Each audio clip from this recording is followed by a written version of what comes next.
BJP MLA కుమారుడికి చంద్రబాబు నాయుడు గారు TDP నియోజకవర్గ ఇన్ఛార్జ్ బాధ్యతలు అప్పగించబోతూ ఉన్నారు అని చెప్పి ఈ వార్తను కొన్ని పత్రికలు, కొన్ని వెబ్సైట్లు చాలా ఆశ్చర్యకరమైన వార్తగా క్యారీ చేసుకుంటూ వస్తూ ఉన్నారు. అంటే ఇటువంటివి నాకు ఎప్పుడు ఆశ్చర్యం కలిగించవు. చంద్రబాబు నాయుడు గారి దానికి చాణక్యం అంటారా, టాలెంట్ అంటారా, మీరు ఏమైనా పేరు పెట్టుకోండి, తన తెలివితేటలు ఈ విధంగానే ఉంటాయి కదా. తెలుగుదేశం పార్టీకి సంబంధించిన చాలామంది బీజేపీలో ఉంటారు. అక్కడ ఏం జరుగుతుందో వీళ్ళు ఇక్కడ చేరవేస్తూ ఉంటారు. బీజేపీలో ఉండి టీడీపీ ప్రయోజనాల కోసం పనిచేస్తూ ఉంటారు. ఇదే అంటారు, ఇది ఒక ఆర్ట్ అనాలా, లేకపోతే ఈ ప్రస్తుత కాలంలో అదే రాజకీయం అనాలా మనకు తెలియదు. చాలా చోట్ల జరిగేది ఇదే.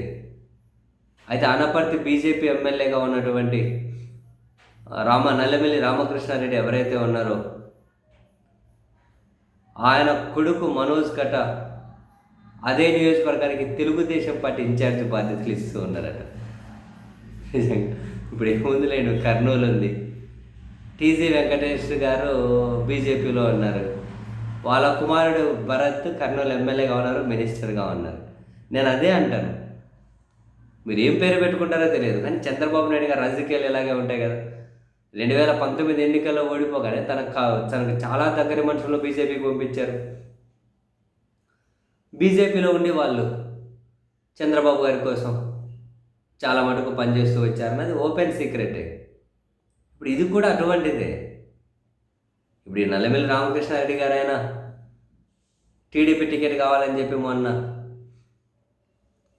నానా రచ్చ చేశారు, అది బీజేపీకి కేటాయించారు అనపర్తి.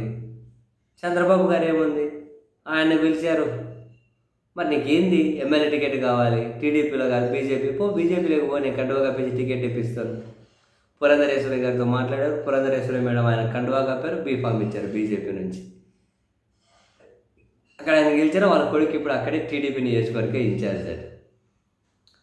బేసిక్గా మనం పాలు నీళ్ళలా కలిసిపోవడం అని అంటూ ఉంటాం, జనరల్గా వాడుతూ ఉంటాం ఇటువంటి సామెతలు. ఇక్కడ బీజేపీ టీడీపీ పాలు నీళ్ళలా కలిసిపోయాయన్న మాట కంటే కూడా బీజేపీలో కూడా ఏ నియామకం ఎవరికి ఇవ్వాలో చంద్రబాబు నాయుడు గారే డిసైడ్ చేసే వరకు పరిస్థితి. దేశవ్యాప్తంగా బీజేపీ చూసుకుంటే ప్రపంచంలో మేమే పెద్ద పార్టీ అని చెప్పుకుంటూ ఉంటారు. అదేంటో కానీ ఆంధ్రప్రదేశ్ ప్లాట్ఫామ్ వరకు వస్తే చంద్రబాబు నాయుడు గారి ముందు అదొక మరుగుజ్జులాగా కనిపిస్తూ ఉంటుంది. దేశం వరకు వస్తే ప్రపంచంలో మేమే పెద్ద పార్టీ అంటారు.